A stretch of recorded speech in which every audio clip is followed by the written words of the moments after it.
قبل ما ابدا انا عاوز اعرفك اني جايب لك حاجه اسطوريه ان شاء الله هتخرج منها وانت منشكح يا صديقي. قصه اكشن ودراما ودمار واكيد قتالات هتخليك تنفجر من الحماسه. وعلشان النهارده يوم مش عادي جبت لك حكايه كبيره كامله علشان مفيش حاجه تفوتك. فالفيديو ده فيه شغل نار يصنع الانبهار علشانك يا صديقي. فعاوزك تجيب الفشار وتصلي على النبي المختار ويلا بينا نبدا حكايتنا. في عام 2035 حصلت كارثه عظيمه جدا. ففجاه وحوش عملاقه بقوه مرعبه وصلت العالم بدون سابق انذار وقلبته حرفيا، مسحت الاخضر باليابس وما سابتش حاجه قدامها الا وحولته لغبار. وبسبب قوتهم الجباره قدروا ان هم يدمروا البشريه كلها، وخلاص العالم اللي نعرفه وصل لنهايته. بس وسط الجحيم ده كله بيخرج شاب متبهدل على الاخر علشان يحاول يواجههم. الواد يا عيني متبهدل ومش عارف يسند طوله حتى، بس هي دي ساحه المعركه، وطالما سيفه في ايده وقادر ان هو يقف هيفضل يقاتل لحد اخر نفس. بس فجاه الواد بيلاقي نفسه في السرير بتاعه. طبعا الواد بيستغرب من اللي حصل، بيقول له انا مش كنت بقاتل في ساحه المعركه من شويه؟ ايه اللي جابني في السرير بتاعي؟ طبعا الواد مش بيصدق الوضع وبيروح علشان يتاكد بنفسه. وهنا بيلاقي المفاجاه، المباني سليمه والسماء صافيه وكل حاجه في السليم منه. الواد لسه بيكون بيستوعب الوضع ومش مصدق نفسه. هو انا معقوله رجعت للارض اللي كنت اعرفها من تاني؟ وفجاه بيتفعل النظام بتاعه وبينقل الواد لمكان فيه مجسمات غريبه كده. فبيروح بطلنا علشان يستكشف المجسمات دي ويفهم الدنيا. بس فجاه بتضرب المجسمات عليه اشعه غريبه جدا، واللي من قوتها الواد بيبدا يصرخ من كتر الالم. بس حتى الحديد محتاج يترمي في النار عشان يتعمل منه اقوى الاسلحه، وده اللي حصل مع بطلنا. فمجرد ما خلص محنته بيتفاجئ ان طاقته الجسديه زادت بشكل كبير جدا. فبيفهم بطلنا ان هو حصل على فرصه علشان يصلح كل حاجه، والمره دي هو هيبذل كل جهده علشان ينقذ العالم من اللي هو منتظره. ساعتها بتدخل على بطلنا البنت الصغيره دي، واللي اول لما بيشوفها الدمعه بتخونه. فالطفله دي ما كانتش طفله عاديه، وانما دي اخته اللي ضحت بحياتها علشان تنقذه من العمالقه. الواد مش بيصحى لنفسه الا وهو لاقي اخته بقى في حضنه، بس بدل ما يعيط عليها المره دي بيوعدها ان هو هيحميها مهما كان الثمن. بروح بعدها لمكتب الجنرال تشانج اللي بيستقبل مكالمه من خط الطوارئ السري. الراجل بيفتكر ان الرئيس ساعتها هيكلمه ولا حاجه، بس بيتفاجئ بصوت شاب صغير بيكلمه بيقول له انا عارف ان الوضع غريب واسهل حاجه تقفل دلوقتي، بس صدقني الكلام اللي معايا خطير جدا وما ينفعش يتقال في التليفون. المكالمه حرفيا مش بيعدي عليها دقايق يا صديقي الا والجيش المركزي كله بيكون عند بطلنا علشان يستقبله، واللي بالمناسبه بيطلع اسمه يانج. القائد ساعتها بيكون بيشوف المعلومات بتاعت يانج وبيكون مش فاهم اي حاجه، فازاي البيانات اللي معاهم بتقول ان هو شاب عادي ويعرف كل الحاجات دي عنهم؟ اكيد الواد ده ورا حاجه كبيره جدا. بنرجع ليانج اللي بيكون بيتعامل في المدينه بتاعته، المدينه اللي بعد كام يوم مش هيبقى ليها ملامح. بيدخل بعدها الجنرال عند يانج وبيقول له انه معاه 5 دقايق علشان يشرح له كل حاجه. يانج بيقول له ان العالم هيواجه كارثه عظيمه جدا في المستقبل، كارثه مفيش جيش هيعرف يقف قدامها، وده هينهي حياه 5 مليار بني ادم. وعلشان يثبت كلامه هو جاب المستندات دي اللي هتفهمه كل حاجه. بيرجع يانج بعدها البيت وبيبدا يفكر هيعمل ايه دلوقتي. فعلى الرغم ان هو قدامه شهرين قبل بدايه الكارثه، بس قوته مش كفايه علشان يعرف يتعامل معاها. عشان كده بيقرر ان هو يرفع من قوته. وتاني يوم بيروح يانج المكان المهجور ده وبيفضل يدور فيه لحد ما بيوصل للهيكل العظمي اللي قدامه، واللي بيطلع ان هو بيملك طاقه احد العمالقه القدامى. فبيروح يانج علشان يمتصاه، بس بيتفاجئ بالعنكبوت العملاق ده قدامه. فبيحاول يانج ان هو يخلص عليه، بس العنكبوت بيكون قوي جدا وبيعرف يكسره. يانج ساعتها بيكون في موقف صعب جدا، فغير الوحش اللي قدامه الحراس بتوع المكان قربوا يوصلوا، ولو استمر الوضع على كده النتيجه هتكون كارثيه. بس فجاه بيلاقي قدامه يانج السيف ده وبيروح علشان يشوف احصائياته، وبيتفاجئ ان ده سيف قاتل العمالقه الاسطوري. يانج مش بيضيع الوقت وبيروح علشان يستخدمه، بس ساعتها بيظهر قدام يانج الكائن ده واللي بيطلع روح سيد الحرب، اقوى محارب على مر العصور. سيد الحرب بيقول ليانج ان روحه شبه مدمره والطاقه اللي معاه بالعافيه تعمل اي حاجه، عشان كده هو هينقلها ليه ومعاه كل فنون القتال اللي اتقنها في حياته كلها. وبالفعل بتبدا طاقه مرعبه تدخل في جسم يانج واللي بتكون كافيه علشان يخلص على الوحش اللي قدامه. فبحركه واحده بيقدر يانج ان هو يدمر العنكبوت بالكامل. النظام ساعتها بيبارك ليانج على الانجاز العظيم ده وبيديله نقطه نظام واحده، وبيقول له ان مع كل وحش هيقتله هياخد نقاط يقدر يستخدمها في رفع قوته. بعدها بيبارك النظام ليانج على اول وحش ليه وبيديله مكافاه البيضه الغامضه دي. بنروح بعدها للجنرال اللي بيشوف تقرير البحريه قدامه. فامبارح قدروا ان هم يلاقوا جثه عملاق ضخمه في نفس المكان اللي حدده يانج، وده بياكد للجنرال ان يانج بيقول الحقيقه. فبيقرر ان هو يتعامل مع الوضع. في اليوم اللي بعده بيقعد الجنرال مع يانج علشان يشوفوا هيعملوا ايه في المستقبل. فبيقول له يانج ان هم لازم يستعدوا للغزو الاول، ولازم يجهزوا جيش ويحضروا كل حاجه للمعركه، لحد ما بيجي الجنرال الاعلى للمكان واللي بيكون اسمه جو. المهم بيبدا جو يسال يانج عن كل حاجه عن العمالقه دول، فبيبدا يانج ان هو يشرح له كل حاجه. فمن 10,000 سنه نزلت كائنات غريبه العالم بتاعهم بحثا عن الخراب والدمار،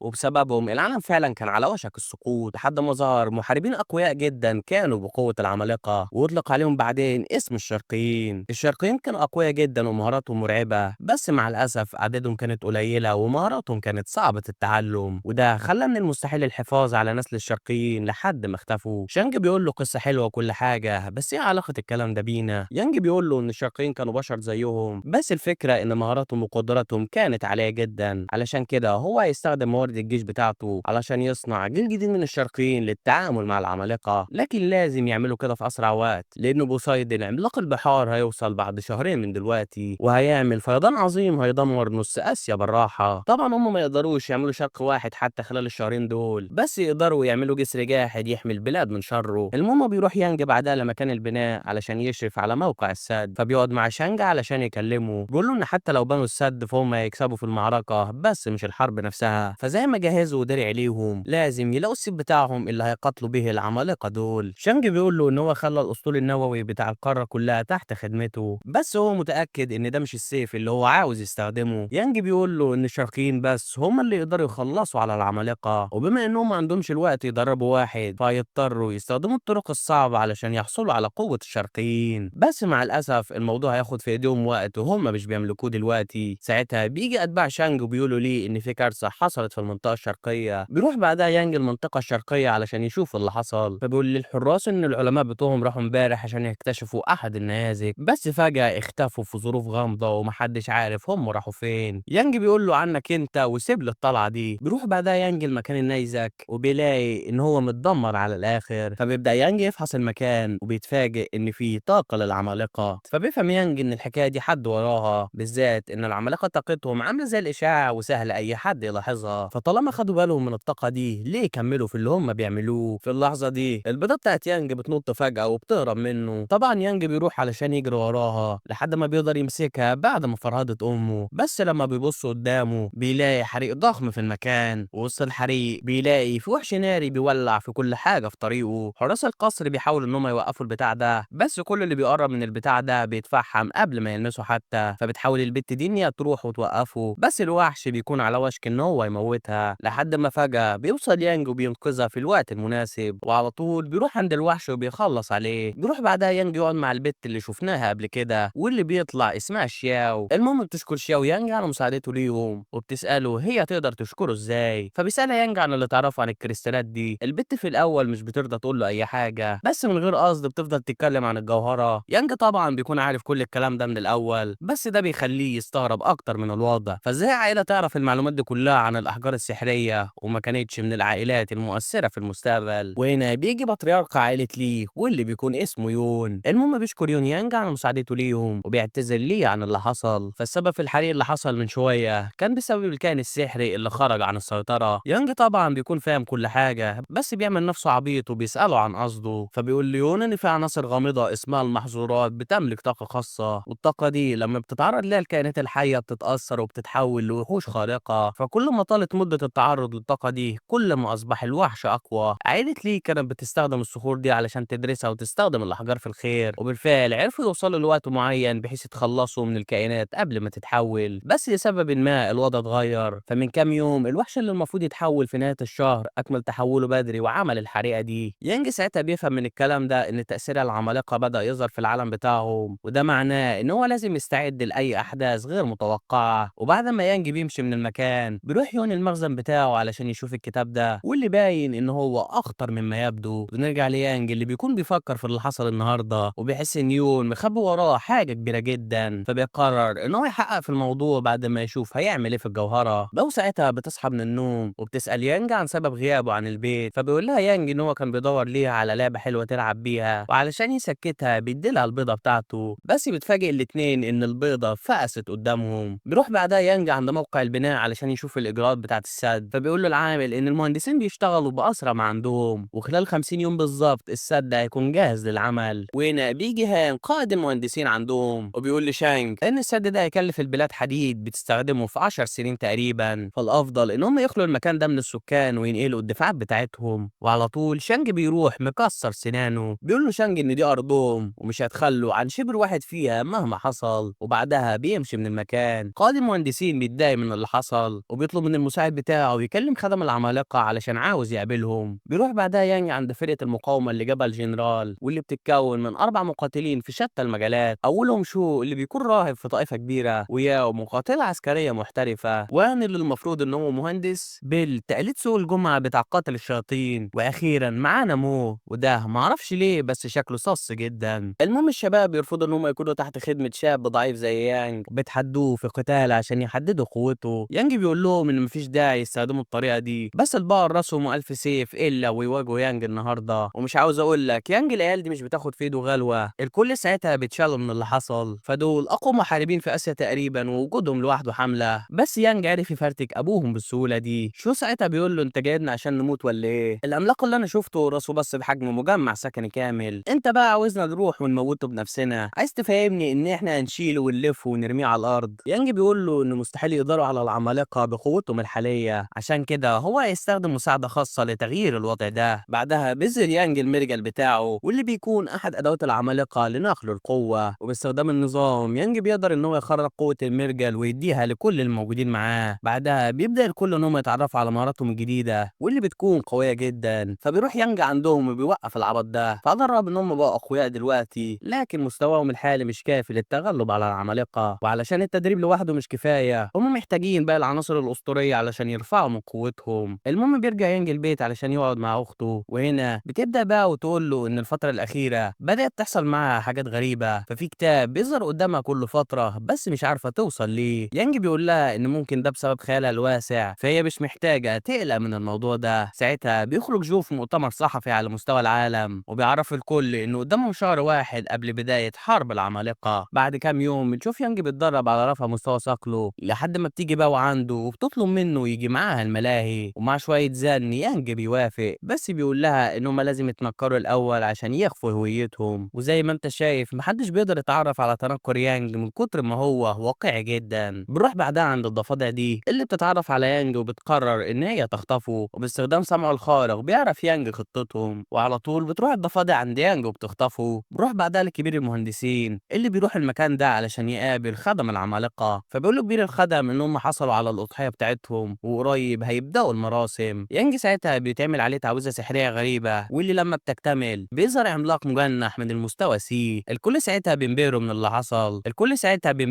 حصل، بالذات كبير المهندسين اللي بيقرر يستخدم القوه دي علشان يدمر شانج. بس قبل ما العملاق يخلص على يانج بيروح يانج يستخدم السلاح بتاعه وبيحرر نفسه، وعلى طول بيروح يانج مخلص عليه بضربه واحده. المهندس ساعتها بيخاف من الوضع وبيقرر ان هو يهرب قبل ما حد يشوفه. خدم العمالقه ساعتها بيتحولوا للشكل الكامل بتاعهم وبيروحوا علشان يهجموا على يانج، بس يانج بيقدر يخلص عليهم بكل سهوله. وبعد ما بتخلص كل حاجه بيجي الجيش وبيفور المكان كله. بيروح بعدها الجنرال عند يانج وده علشان يشوف الوحوش اللي جابها معاه. يانج بيعرفوا ان دول خدم العمالقه، واللي بيكونوا كائنات تاثرت بقوتهم لفتره كبيره لحد ما تحولوا للشكل البشع ده. بس دي مجرد البدايه، فاللي هيجي بعدهم هيكون اخطر بكتير. الحادثه دي عرفت العالم مدى الخطر اللي قدامهم، ودلوقتي اصبح في جيش كامل مستعد لحرب العمالقه القادمه. بيروح يانج بعدها للبحيره دي وده علشان وصلت له معلومات ان كل اللي بيجي البحيره كان بيختفي في ظروف غامضه. الراجل اللي هناك بيفضل يحذر يانج وبيطلب منه ما يروحش هناك، بس يانج كان مصمم ان هو يوصل للحقيقه. فبيركب يانج القارب ده وبيبدا يستكشف المكان لحد ما فجاه بتبدا تحصل دوامه عملاقه بتسحبه. يانج بيحاول ان هو يتمالك الوضع، بس بيتفاجئ بالبت دي بتحاول تموته، وعلشان تكمل الليله بتستخدم حريات البحر صوتها علشان تنوم يانج. فبتستغل البت الفرصه وبتروح علشان تموته، بس يانج بيتحرر من التنويم وبيخلص عليهم. الحريات ساعتها بتكون سحبت البت للبحر، بس البت بتستخدم مسدس الصوت ده وبتبعدهم كلهم. فبيستغرب يانج من اللي حصل وبيسألها عن هويتها، فبتبدأ البت تتعرف عن نفسها وبيطلع ان اسمها يان، واللي المفروض انها المساعده بتاعته في المهمه دي. يانج ساعتها بيكون هيموت البت من كتر الغيظ، بيقول لها طالما انت المساعده بتاعتي ليه كنت هتموتيني من شويه؟ فبتقول له البت ان هي كانت بتعمل كده عشان تختبر قوته. فبيقول لها يانج ان هو هيسيبها المره دي، بس لو قررتها تاني مش هيكون في مره تانيه.